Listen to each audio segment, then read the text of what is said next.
Aku heran mengapa semua seperti ini.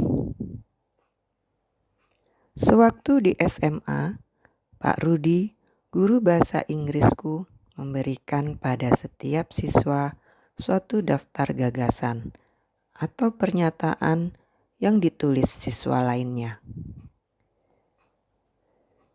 Ia lalu memberikan tugas menulis kreatif kepada mereka berdasarkan gagasan-gagasan itu. Pada usia 17 tahun, aku mulai bertanya tentang banyak hal. Maka aku pun memutuskan untuk menulis.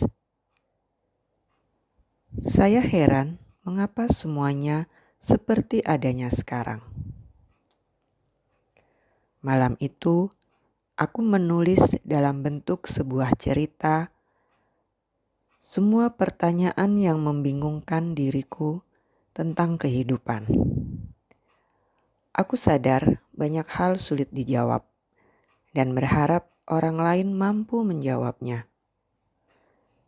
Ketika aku kembali ke kertas tugas, aku khawatir gagal mengerjakannya karena aku belum menjawab pertanyaan. Saya heran mengapa semuanya seperti apa adanya. Aku tak punya jawaban.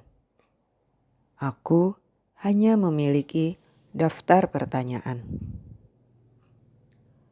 Hari berikutnya, Pak Rudi memanggilku ke depan kelas dan memintaku membacakan cerita yang kutulis. Dia sendiri duduk di bangku belakang.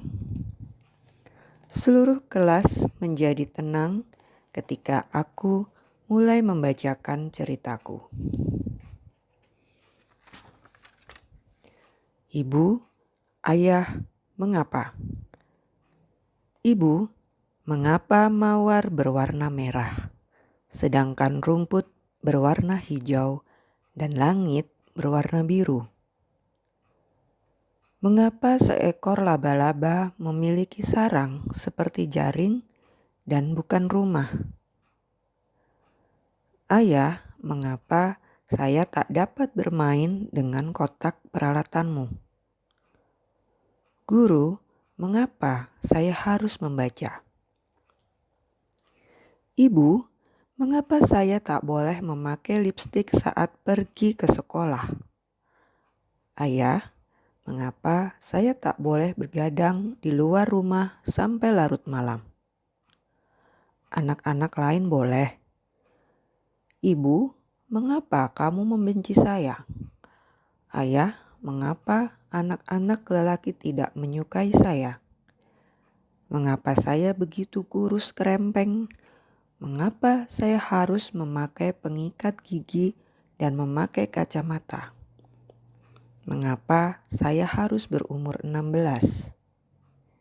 Ibu, mengapa saya mesti lulus? Ayah, mengapa saya harus menjadi dewasa? Ibu, ayah, mengapa saya harus pergi? Ibu, mengapa kamu tidak lebih sering menulis surat? Ayah, mengapa saya merindukan sobat-sobat lama saya? Ayah, mengapa kamu begitu mencintai saya? Ayah, mengapa kamu memanjakan saya? Gadis kecilmu sudah menjadi dewasa. Ibu, mengapa kamu tidak datang berkunjung? Ibu, mengapa saya susah mendapatkan teman-teman baru? Ayah, mengapa saya rindu untuk berada di rumah? Ibu, mengapa kaki saya bergetar ketika saya mendengar suaranya? Ibu, mengapa jatuh cinta merupakan perasaan terhebat di dunia? Ayah, mengapa ayah tak mau dipanggil kek? Ibu, mengapa jari-jari kecil bayi begitu erat memegang saya? Ibu, mengapa mereka harus menjadi besar? Ayah, mengapa mereka harus pergi? Ibu, ayah, mengapa kamu harus meninggalkan saya. Saya membutuhkan kalian. Mengapa masa muda saya meninggalkan saya? Mengapa wajah saya selalu tersenyum kepada teman atau orang asing? Mengapa rambut saya mulai bersinar keputihan? Mengapa tangan-tangan saya bergetar ketika saya membungkuk untuk memetik sekuntum bunga? Tuhan, mengapa mawar-mawar itu merah? Pada kesimpulan ceritaku, mataku bertemu dengan mata Pak Rudi, dan aku melihat sebutir air mata pelan-pelan mengalir di pipinya.